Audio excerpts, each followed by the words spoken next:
여러분 안에 있는 힘들고 어려움을, 그 고민을 누군가에게 꺼내낼 수 있습니까? 그런 관계가 있습니까? 그런 사람이 있습니까? 만약에 그런 사람이 한 명이라도 있다면 살아갈 힘이 날 겁니다. 매우 든든할 겁니다. 제가 말하는 건 뭐 티키타카가 맞는 게 아니에요. 누가 얘기하면 막 얘기하고 재밌게 노는 얘기의 수준을 얘기하는 게 아니에요.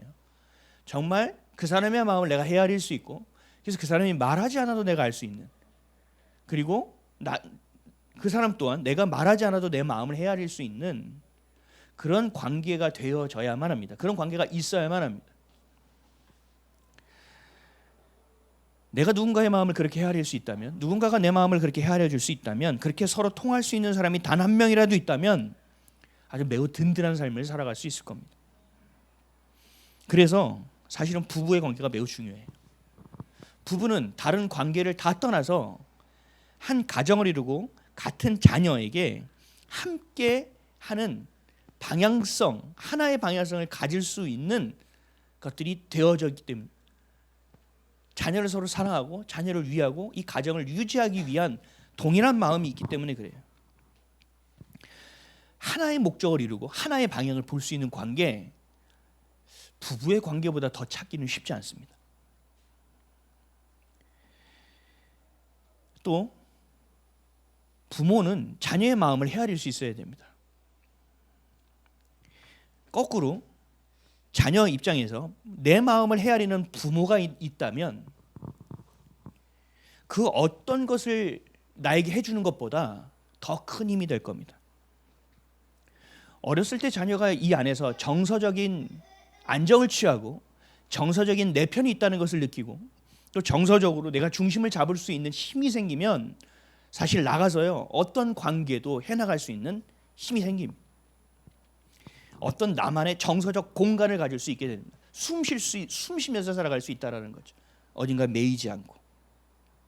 그러니까 부모와 자녀 관계에서 부모가 자녀의 마음을 잘 헤아리고 자녀가 그것을 인정하는 관계가 된다면, 부모는 자녀에게 하나님의 자녀로서의 정체성을, 영향을 매우 지극히 크게 끼칠 수 있게 된다는 겁니다. 믿음의 전수가 이루어질 수 있고, 내가 하나님을 만났던 나보다 더 온전하게 하나님을 향하여 살아가는 자녀로서 양육되어질 수 있는 환경이 만들어진다는 것이죠. 그래서 부부 관계는 매우 중요하고 부모와 자녀의 관계도 중요하고, 그리고 또 교회 공동체에서의 관계도 중요한 것입니다. 우리는 단어 하나도 내가 살아왔던 경험을 토대로 내가 그 단어로 인하여 어떠한 감정을 느꼈는지에 따라서 그 단어를 해석하게 되어 있습니다. 똑같은 단어라도 해석의 정도와 와닿는 정도가 다 다릅니다. 그래서 누군가가 말을 하면 오해하게 됩니다. 그리고 나만의 생각이 굳어져 있으면 있을수록 편견을 갖게 됩니다. 그러니까 하나가 되는 것은 매우 어려워지는 것이죠. 근데 교회는 하나가 될 수 있어야 됩니다. 왜요? 교회는요 세상의 유익을 구하지 않습니다. 서로가 서로를 이용해 먹지도 않습니다. 교회는 무엇을 향해 갑니까? 그리스도 안에서 하나가 되기를 힘씁니다. 이 기준, 내가 기분 좋을 때는 요 정도는 들어도 돼, 내가 기분 나쁠 때는 이렇게 하면 짜증나 라는 제각각의 기준이 아니라 진리의 기준을 가지고 있기 때문에 서로가 서로를 온전히 대할 수 있는 여건이 만들어진다는 겁니다. 그리고 그 어떤 것도 하나를 만들 수 없습니다. 우리 영화 보면 그렇죠. 누가 합작해서 도둑질하는 것도 결국은 나중에 다 찢어지고 배신하고 싸우고 난리가 나잖아요. 우리는 하나가 될 수 있습니다. 왜요? 복음이 있기 때문에, 하나님 아버지 안에서 모두가 형제자매이기 때문에 하나가 될 수 있는, 그리고 서로가 서로를 축복할 수 있는 관계의 조건을 가지고 있다는 거예요. 다른 어떤 곳에서도 불가능한 일을 이 교회에서는 할 수 있어야 된다는 것입니다. 에베소서 1장 9절에서 11절 말씀입니다. 그 뜻의 비밀을 우리에게 알리신 것이요 그의 기뻐하심을 따라 그리스도 안에서 때가 찬 경륜을 위하여 예정하신 것이니, 하늘에 있는 것이나 땅에 있는 것이 다 그리스도 안에서 통일되게 하려 하심이라. 모든 일을 그의 뜻의 결정대로 일하시는 이의 계획을 따라 우리가 예정을 입어 그 안에서 기업이 되었으니. 아멘. 교회에 법이 있어요. 교회에서 만약에요 우리 교회에 부목사님들 계시고 전도사님들 계시잖아요. 근데 담임 목사가 바뀌었어요. 그러면 교단마다 다 똑같아요. 이거는 헌법에 교회법에 뭐라고 되어 있느냐면 다 사표를 내게 되어 있습니다. 왜요? 그 리더십을 따라가는 사람은 다 재편돼야 되는 거기 때문에. 회사도 마찬가지잖아요. 회사에서 본부장이 바뀌었어요, 팀장이 바뀌었어요, 뭐가 바뀌었어요? 그럼 이걸 다시 뜯는단 말이죠. 왜요? 그 리더십을 따라가야 되니까. 우리도 마찬가지예요. 여러분들의 리더십은 누구에게 있습니까? 예수 그리스도에게 있잖아요. 여러분 앞에 있는 누군가의 부장, 팀장, 본부장에게 있지 않아요. 여러분의 삶의 리더십은 예수 그리스도에게 있어요. 오직 그분밖에 없어요. 그럼 그분 안에서 우리가 재편돼야 되는데, 그분 안에서 우리는 통일되어야 하는데 너무나 당연한 것이잖아요. 근데 세상에서는 그렇게 순응하며 살아가면도 하나님 앞에서는 통일되려고 하지 않는다는 거예요. 근데 에베소 교회는 어땠느냐? 그렇게 그리스도 안에서 통일되는 자들이었다는 겁니다. 에베소 성도들은 그랬던 자들이었습니다. 진리 안에서 있었기 때문에 서로가 마음을 터놓고 이야기할 수 있었습니다. 계시록을 보면 2장에도 나오죠. 에베소 성도들은요, 그 세상이 범람을 다 막아냈습니다. 견뎌냈습니다. 신실하게 나갔습니다. 진리대로 살았습니다. 근데 문제는 첫사랑을 잃었다는 것이 문제였지만, 어쨌든 그들의 삶은 진리 안에서 서로가 서로 안에서 힘이 되려는 관계였습니다. 왜요? 그리스도 중심으로 살아갔기 때문에 그렇습니다. 그래서 사도 바울은 자신의 사정을 편지로 이들에게 알리고 있는 겁니다. 여러분들의 마음을 아무에게나 얘기하지 않습니다. 여러분들의 사정을 아무에게나 얘기하지 않습니다. 내가 믿을 만한 자, 그리고 이 마음을 받을 수 있는 자에게 얘기하지, 그렇지 않고는 얘기하지 않습니다. 저도 마찬가지입니다. 목회할 때 이것을 얘기해도 못 알아듣는다면 얘기하지 않습니다. 예전에는요, 그냥 물불가리지 않고 얘기했다가 엄청 얻어 터졌습니다. 바닥을 기는 상황이 옵니다. 적대적 관계가 됩니다. 그래서 기다립니다. 싹 던져놓고 기다립니다.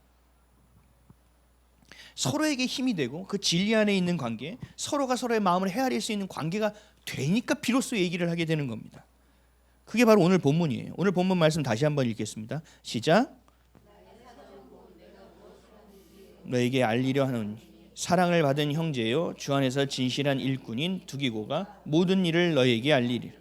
우리의 사정을 알리고 또 너희 마음을 위로하기 위하여 내가 특별히 그를 너에게 보내온. 아멘. 자신의 모든 것을 알고 있고 자신의 모든 마음을 내놓을 수 있는 관계는 진짜 극히 드뭅니다. 우리 자녀들도 알 거예요. 그런 친구를 하나 사귀는 것 자체가 굉장히 어려운 일입니다. 이 친구는 이래서 좋은지 알았더니 좀 지나다 보니 이것 때문에 너무 힘들어. 이렇게 지내서 좀 같이 가는 줄 알았더니 이건 진짜 너무 이건 아닌 것 같아. 근데 어차피 친구가 됐으니 그냥 그런 관계를 맺고 가는 것이지, 진짜 마음을 내놓는 친구를 한 명이라도 만나는 건 쉬운 일이 아니에요. 세상적인 얘기는 또 나눠도 그리스도에 대한 얘기를 또 나눌 수도 없는 친구들도 있어요. 그럼 이건 진짜 중심을 나누기가 어렵죠. 저희 집이 제가 고등학교 3학년 대학 입시에 떨어졌을 때 저희 집이 망했습니다. 하나님 타이밍 기가 막힙니다. 그래서 저는 마음속에 또 망했습니다. 그냥 되는 게 하나도 없는 거죠. 그랬을 때 제가 봤던 것은 저희 아버지의 관계가 엄청 많았습니다. 무슨 동창회 엄청 많았습니다. 근데 단숨에 관계가 다 끊어져 버렸습니다. 놀랬습니다. 저도 그렇습니다. 저희 집이 좀 부유했습니다. 그래서 저는 친구들에게 많은 것들을 사주기도 하고 제가 이렇게 리드하고 했어요. 근데 우리 집이 망했다는 거, 대학이 떨어졌다는, 물론 제 자격지심도 있었지만 관계가 끊어지기 시작합니다.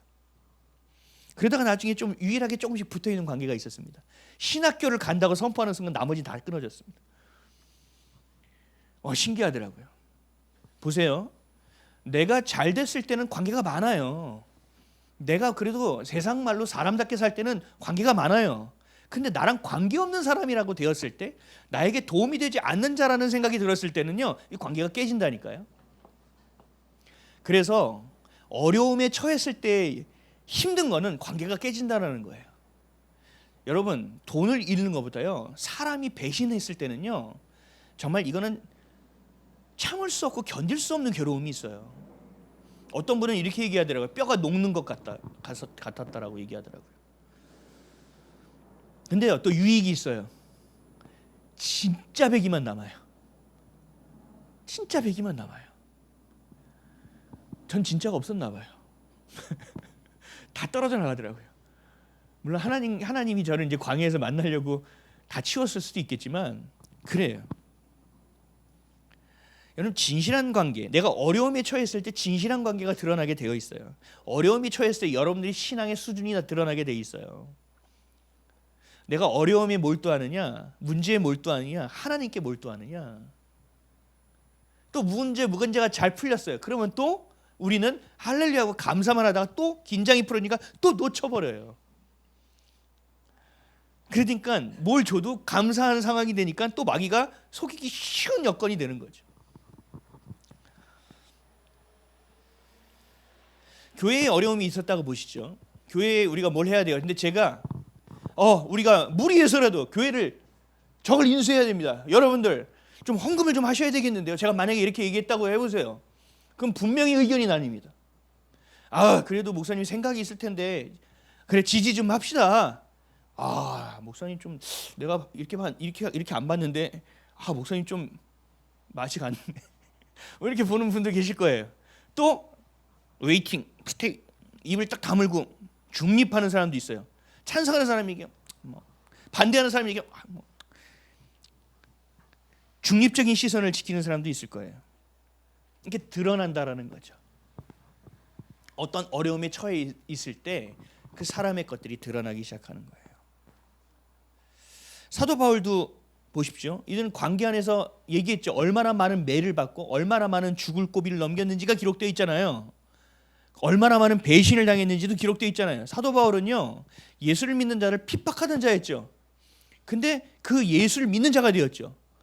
그러니까 핍박을 받았던 사람도 사도 바울을 안 믿어요. 그리고 같이 핍박했던 자도 사도 바울을 핍박해요. 여기도 막히고 저기도 막혀서요, 이리저리 얻어 터져야 되는 상황이에요. 너 정체성이 뭐냐는 거예요. 그러니까 우리 일제시대로 말하면 너 밀정이지. 아무도 안 믿는 거예요. 핍박받고 박해받고 배신당하고 아픔과 어려움은 계속 있었다는 얘기죠. 근데 그 가운데서도 동역자들이 세워졌습니다.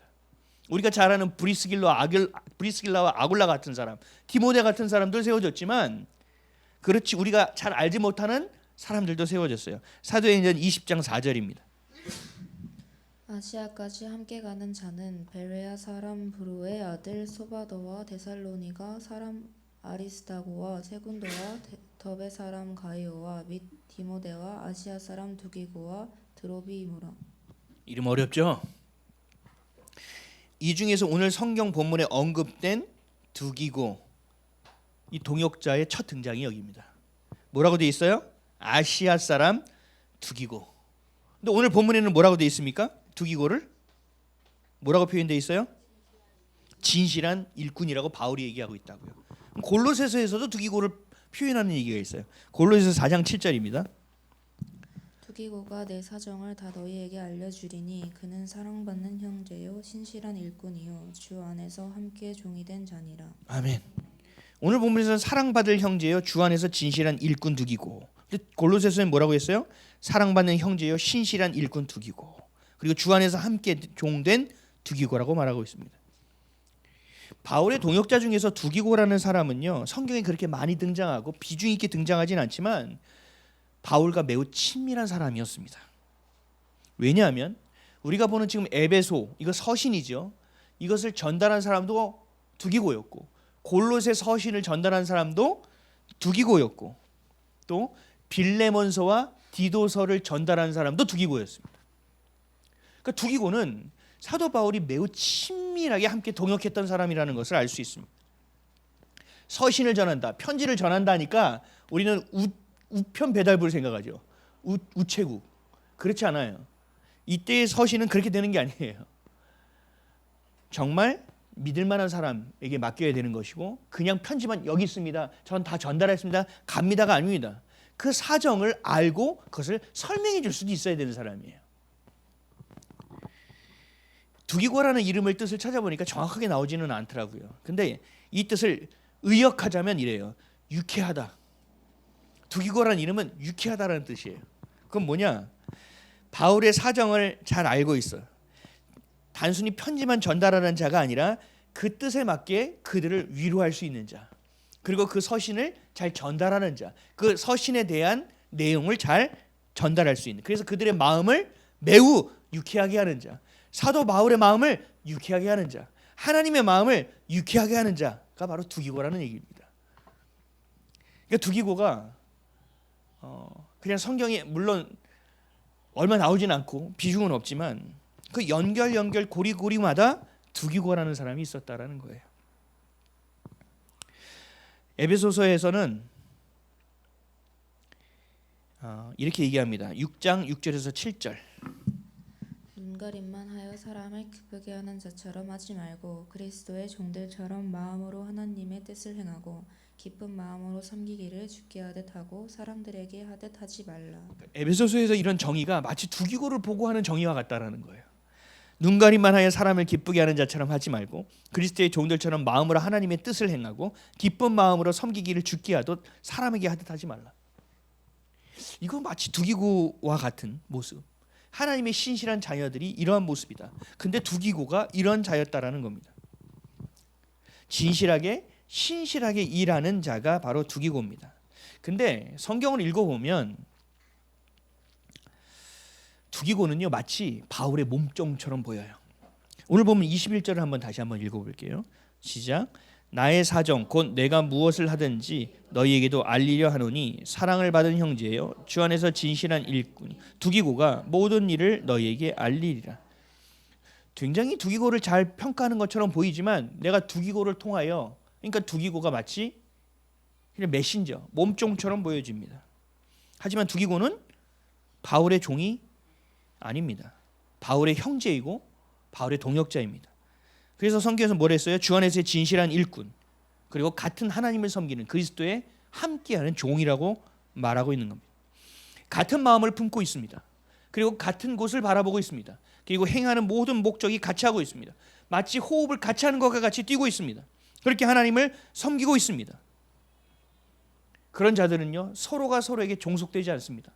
서로가 서로와 함께 될 수 있습니다. 그리고 두기고는 사랑을 받은 형제라고도 합니다. 그거 보기 전에 디도서 3장 12절을 한번 볼까요? 내가 아데마나 두기고를 내게 보내리니 그때 네가 급히 니고볼리로 내게 오라. 내가 거기서 겨울을 지내기로 작정하였노라. 이 디도서 봐도 마찬가지죠. 마치 두기고가 몸종처럼 보이잖아요. 내가 두기고를 보낼게. 위에 있는 사람처럼 보인단 말이죠.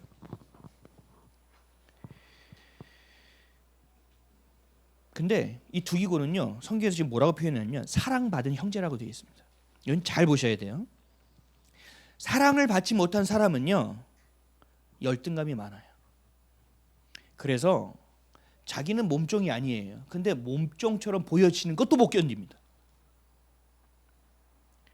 열등감, 자격지심. 나는 그렇게 표현하지 않는데 다 그렇게 받는. 그렇게 열등감을 가지고 있는 사람과는요 여러분 함께 사역하는 것은 매우 불가능합니다. 왜요? 오해해버리니까. 우리가 성경을 봐도요 보이잖아요. 바울의 종처럼 보인다니까요 두기고가. 근데 두기고는 사랑을 받은 자였기 때문에, 그리스도의 사랑 안에 있는 자였기 때문에 열등감이 없습니다. 사사로운 감정도 없습니다. 그냥 내어주고 행할 수 있게 된 거예요. 내가 죄인이라는 것을 마음 깊이 인지하고 있는 자만이 예수 그리스도가 십자가에서 나를 위하여 죽었다라는 것이 믿어집니다. 이거는 그냥 믿어질 수 있는 내용이 아니에요. 내가 진짜 주님 앞에서 죄인 중에 죄인이라는 것이 내 안에서 인지되어져야 됩니다. 그래야만 예수님이 나를 위하여 십자가에서 죽으셨다라는 것이 믿어지고, 믿어지는 것을 넘어 내 마음에 감동이 있고, 감동을 넘어 감격함이 있는 겁니다. 이걸 다시 설명하면 내가 용납받을 자가 아니야. 나는 수용받을 자가 아니야. 하도 잘못을 많이 해서.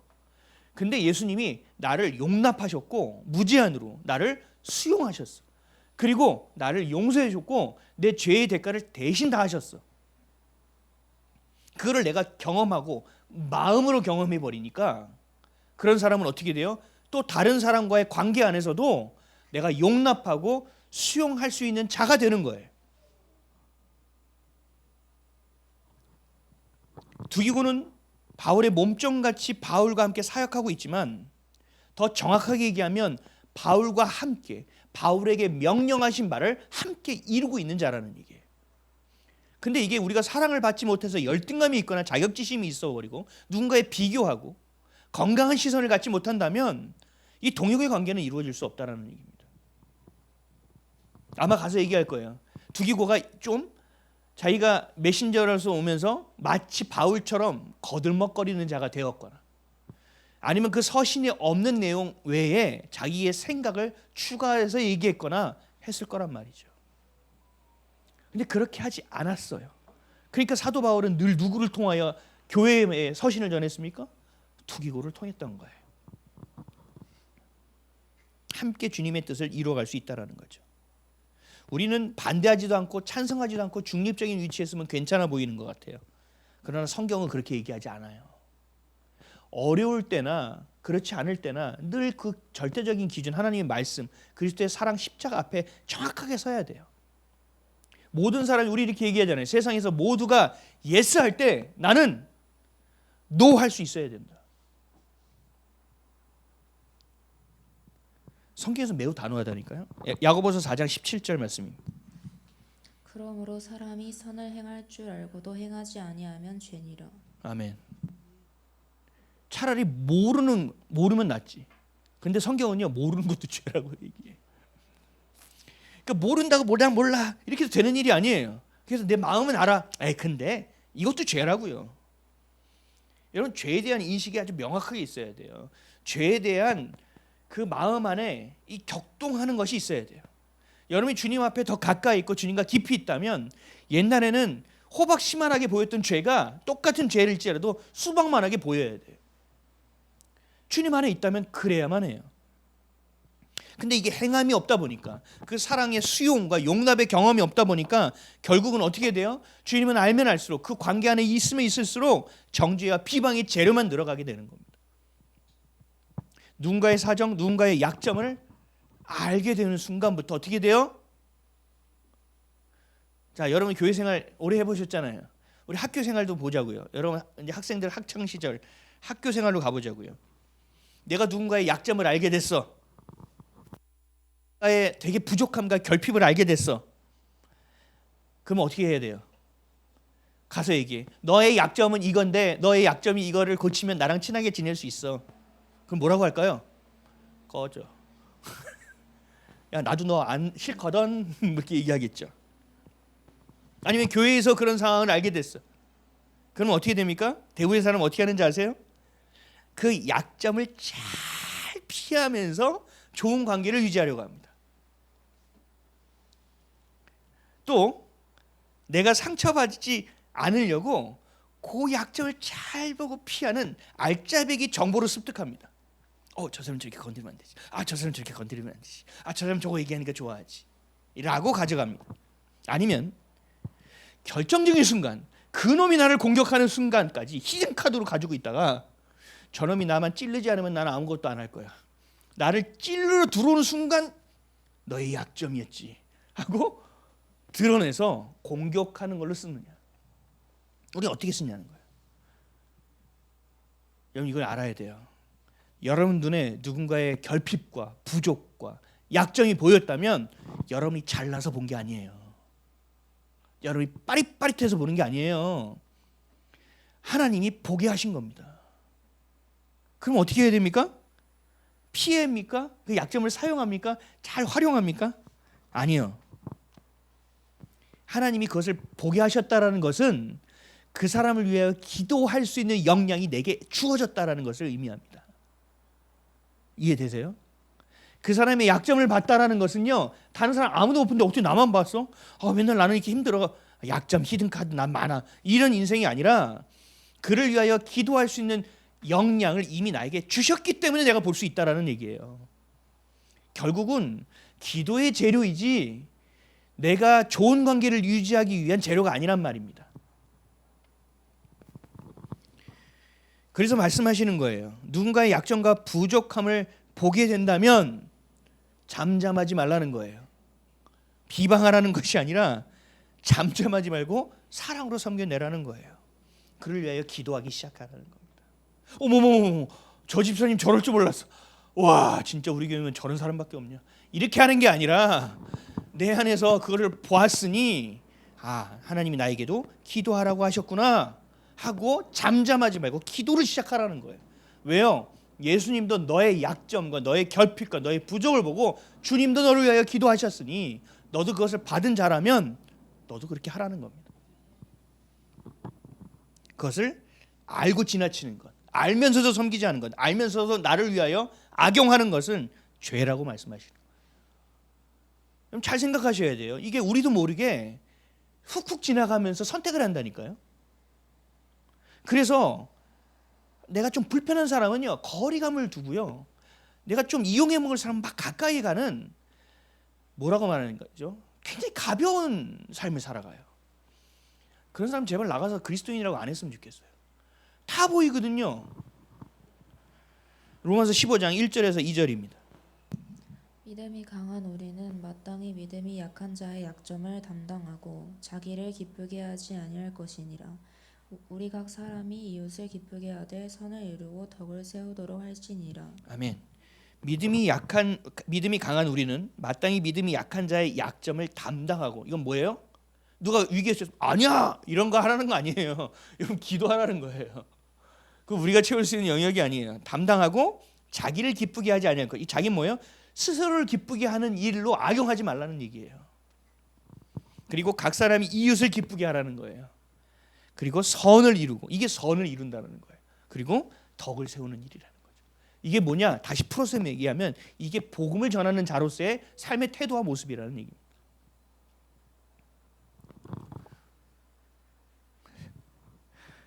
그러니까 서로가 그리스도 안에서 그리스도의 일꾼으로 서게 되면 서로가 서로의 사정을 헤아리게 되기 시작하는 거예요. 그리고 서로를 도울 수 있는 믿을 만한 사람이 되어지는 거예요. 그리고 사정을 알면 오해 없이 편견 없이 섬길 수 있게 되는 거예요. 너와 내가 아니라 우리로서 그리스도를 향하여 통일되는 마음으로 복음을 향하여 사는 자가 된다는 얘기죠. 그럼 세상에 나가면 뭐라고 해요? 동업하라고 합니까? 동업하지 말라고 합니까? 왜 하지 말라고 해요? 그 사람을 모르니 너의 약점이 드러날 수도 있으니. 아니요. 사람은 결정적인 순간 자기 것을 챙기게 돼 있거든요. 5대5가 되지 않아요. 수익은 5대5? 노력과 수고가 5대5가 안 되는데? 그럼 내 안에 느껴지거든요. 괘씸한 게. 안 된다니까요. 근데 우리는요, 그리스도 안에서는 될 수 있다니까요. 왜요? 그의 약점이 있어요? 결핍이 있어요? 기도해 주면 되는 거거든요. 기도한다는 건 뭐예요? 하나님이 하시게끔 하는 거라는 거예요. 그 주도권을 주님께 내어드린다는 것에 있어요. 그래야 이렇게 신실하고 진실한 일꾼인 두기고와 같은 자가 되는 겁니다.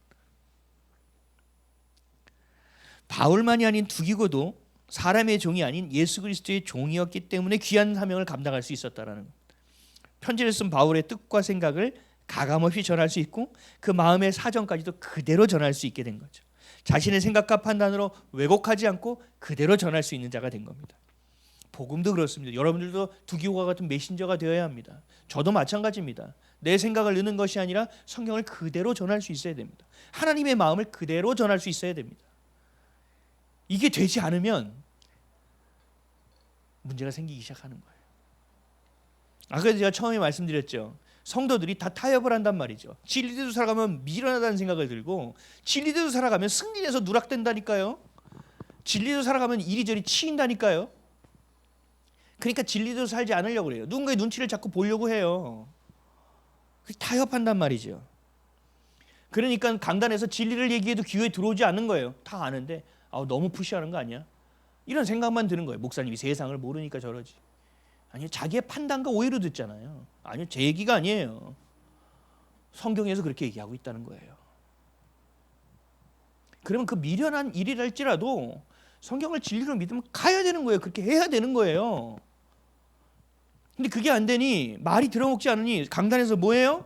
세상과 자꾸 섞은 걸 내보낸단 말이에요. 강단이 오염되기 시작하는 거예요. 그러니까 여러분들도 오염됐는데 오염된 물을 계속 먹는 거예요. 그럼 어떻게 됩니까? 같이 죽는 겁니다.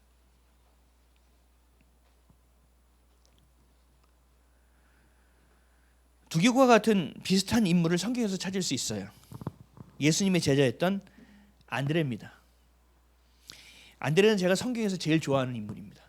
이 안드레는 구약과 신약의 중간기, 한 400년이란 기간 동안 하나님은 침묵하셨거든요. 어떤 선지자도 보내지 않으셨어요. 그러다가 하나님께서 이제 드디어 침묵을 깨시고 말씀을 하는 순간이 누굴 보낸 것이었냐? 세례 요한이었어요. 그래서 세례 요한이 와서 회개하라 하고 얘기한 거예요. 그러니까 세례 요한을 사람들이 누구로 봤어요? 메시아로 본 거예요. 너무 오랜 침묵 가운데 하나님이 종을 딱 보냈으니까 야 이거 메시아 아니야? 이거 그리스도 아니야? 라고 얘기한 거예요. 그때 그 세례 요한의 제자였던 사람이 누구냐? 안드레예요. 그러니까 안드레는 세례 요한을 제대로 알아봤던 거죠.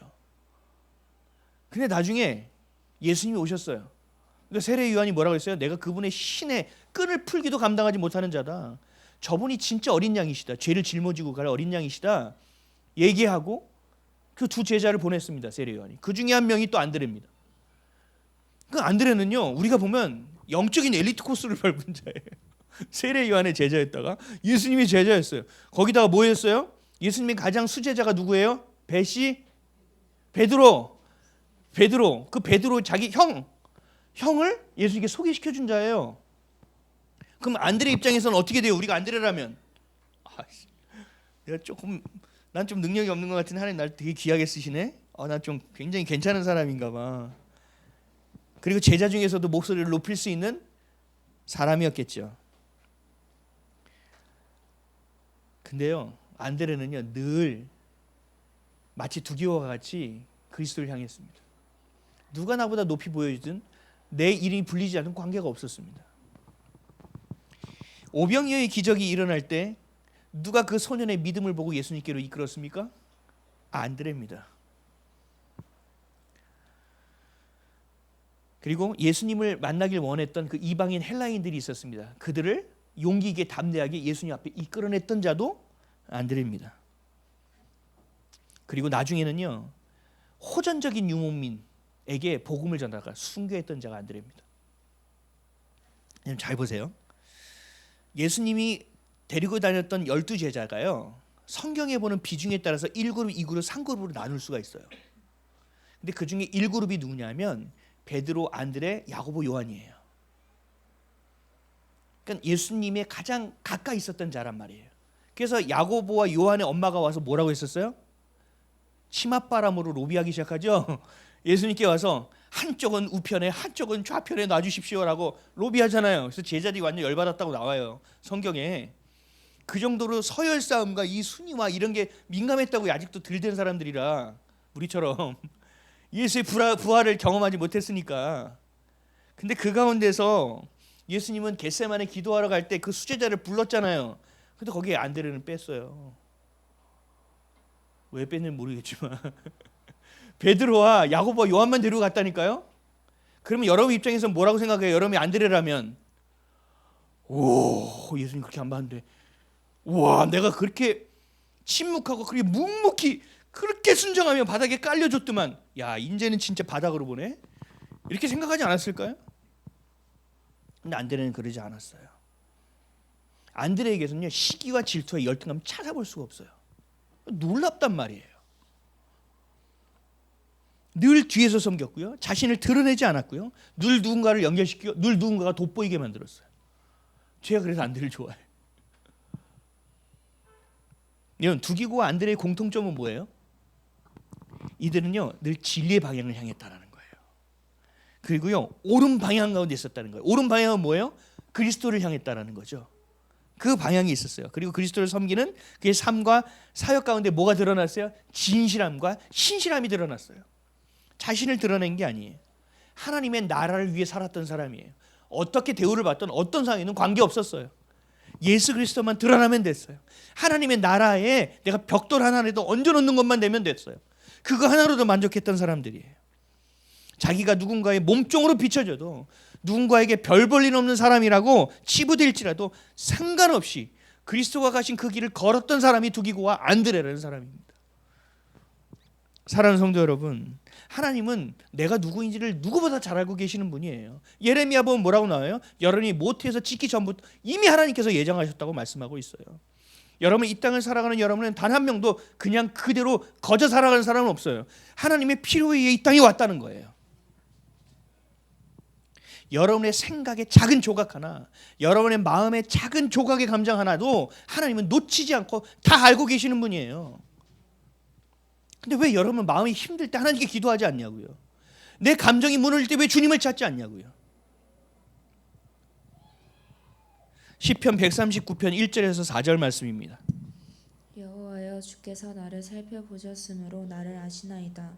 주께서 내가 앉고 일어섬을 아시고 멀리서도 나의 생각을 밝히 아시오며 나의 모든 길과 내가 눕는 것을 살펴보셨으므로 나의 모든 행위를 익히 아시오니 여호와여, 내 혀의 말을 알지 못하는 것이 하나도 없으시니이다. 아멘. 이런 두기고와 같이 안드레와 같이 누군가에게 인정받지 못하고 똑같은데 종의 취급을 받는다 하더라도 하나님이 그것을 모르시겠습니까? 하나님이 그걸 그냥 지나치실 것 같습니까? 그렇지 않아요. 내가 학교를 다녀요. 요즘 아이들 한 30명 되는 것 같아요. 제가 학교 다닐 때 60명이 넘었습니다. 오전 하여튼 60명이 넘었습니다. 그 반 안에서 그것도 10몇 반이 됐고요. 엄청 많았어요. 그러면 나는 가서 한마디도 안 하고 학교 가서 앉아 있고 아무도 나에게 말을 걸지 않고 집에 와도요, 학생들을 모를 때도 있었어요. 저는 그게 편했던 시절도 있었거든요. 근데 그걸 하나님이 모르실까요? 안단 말이에요. 그러니까 여러분, 세상에서도 얼마나 힘들어 우쭈쭈 이거 위로는요 잠깐 끝나요. 근데 하나님이 지금도 나를 보고 계시고 나에게 지극히 관심을 가지고 계시고 나와 함께 가시고 내가 해야 될 일, 내가 행복하고 기쁘게 하는 일을 향하여 주님이 가고 계시다는 것을 내 마음에 믿어지는 순간부터 이 위로가 마치 댐문을 열면 물이 방류하듯이 넘쳐나듯이 내게 들어오기 시작한다는 거예요. 내가 엄청 세상에서 어려운 일 당했는데 세상 사람이 나를 위로해야 되는데 그 위로한 사람을 내가 위로하고 있는 나를 발견하게 된다는 거예요. 저희 아버지가 돌아가셨을 때 3년 전에 돌아가셨을 때 장례식장에 오는 사람마다 제가 뭐 했는지 아세요? 다 위로하는데 전 뭐 했냐? 복음을 전했어요. 왜요? 그게 위로가 되는 거예요. 우리 아버지가 천국에 갔다는 마음에 확신이 드니까 이게 얼마나 기쁜 일인지 몰라요. 여러분, 하나님은 다 알고 계세요. 하나님 두기고와 안드레의 진실함과 신실함을 알고 계세요. 결국 그들의 믿음의 수준이 행하게 되게 하셨고 삶의 모습으로 드러나게 된 것뿐이에요. 하나님은요, 이런 겸손한 자를 굉장히 좋아하십니다. 그리고 하나님이요, 이런 자들을 통해서 일하십니다. 드러나지 않는, 무대 위에 보이지 않는 뒤에 있는 마치 스텝과 같은 자들을 통하여 일하신다고요. 그리고 필요로 하신다라는 겁니다. 하나님 겸손한 자를 좋아하세요. 그리고 겸손함으로 우리의 삶을 살아가는 게 뭔지 아세요? 힘있게? 이게 바로 온유함입니다. 하나님 온유한 자를 좋아해요. 그래서 뭐라고 하셨어요? 수고하고 짐진 자들아 모두 내게라, 내가 너희를 쉬게 하리라. 나는 뭐라고 해요? 겸손하고 온유하니 내게 배우라고 말씀하시잖아요. 갈라디아서 1장 10절에서 11절입니다. 이제 내가 사람들에게 좋게 하랴, 하나님께 좋게 하랴, 사람들에게 기쁨을 구하랴. 내가 지금까지 사람들의 기쁨을 구하였다면 그리스도의 종이 아니니라. 형제들아, 내가 너희에게 알게 하노니 내가 전한 복음은 사람의 뜻을 따라 된 것이 아니니라. 아멘. 여러분, 사람을 기쁘게 하는 삶을 살고 계십니까? 하나님을 기쁘게 하는 삶을 살고 계십니까? 다시 얘기합니다. 사람의 눈치를 보십니까? 하나님의 눈치를 보십니까? 여러분, 그게 여러분들의 믿음의 수준이에요. 여러분들은 무슨 집사, 무슨 권사, 저도 목사지만 내가 누구의 눈치를 보고 있느냐에 따라서 정체성이 달라지는 겁니다. 내가 누구를 좋게 하는 인생을 살고 있느냐에 따라서 내 모습이 만들어지는 거예요. 그게 아니면 경건의 모양은 있으나 경건의 능력이 없는 자로서 세상에서 밟히고 채이는 인생이 되어버리는 겁니다. 그리스도인은 예수가 전부가 안 되면 밟힙니다. 예수로 살지 않으면 채입니다. 그럼 반대로 예수를 향하여 살아가면 능력 있게 살아갈 수 있습니다. 누군가가 종처럼 보더라도 인정받지 못하더라도 하나님의 사랑을 받고 사랑하는 자로 충분히 만족하는 인생을 살아갈 수 있습니다. 여러분, 여러분에게 도전합니다. 두기고와 같은 자가 되시기를 도전합니다. 안드레와 같은 삶을 살아가시기를 응원합니다. 아, 이 사람은 그러니까.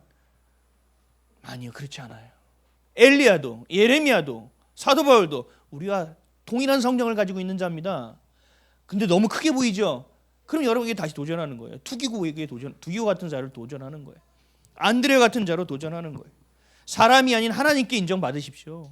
사람의 눈치가 아니라 하나님의 눈치를 보십시오. 그래야만 온전한 성도가 되고 교회가 됩니다. 이건 구원받는 거 쉬운 일 아닙니다. 하나님의 자녀가 되지 않으면 하나님 나라에 갈 수 없는 겁니다. 내가 믿고 싶은 것만 믿는 자는요, 그건 믿음이 있는 자가 아닙니다. 듣고 싶은 것만 듣는 자는요, 겸손한 자가 아닙니다. 여러분들 하나님께 구하십시오. 하나님, 내 영의 눈을 열게 하여 주십시오. 영의 귀를 열게 하십시오. 내 귀에 할례 하시고 내 입술에도 할례 하시고 내 마음에도 할례를 해주셔서 정말 하나님, 내가 지금까지 내가 원하는 것만 보고 듣고 살았는데 아닙니다. 이제 하나님, 내가 보지 못하는 것을 보게 하십시오. 보지 못하던 주님의 음성을 듣게 하십시오. 내가 품지 못하던 주님의 그 진실한 마음을 받아 살아가게 하십시오. 그래서 누가 나를 무시하든지 간에 하나님, 더 건강하고 아름다운 삶을 살게 하십시오. 나보다 더 무시당하는 자가 보여서 그를 위하여 기도하는 자가 되게 하십시오. 그렇게 구별되고 그렇게 거룩한 삶을 살아가는 저와 여러분 되시기를 예수님 이름으로 간절히 축복합니다. 다시 한번 도전합니다. 두기고와 안드레와 같은 자가 되시기를 축복합니다.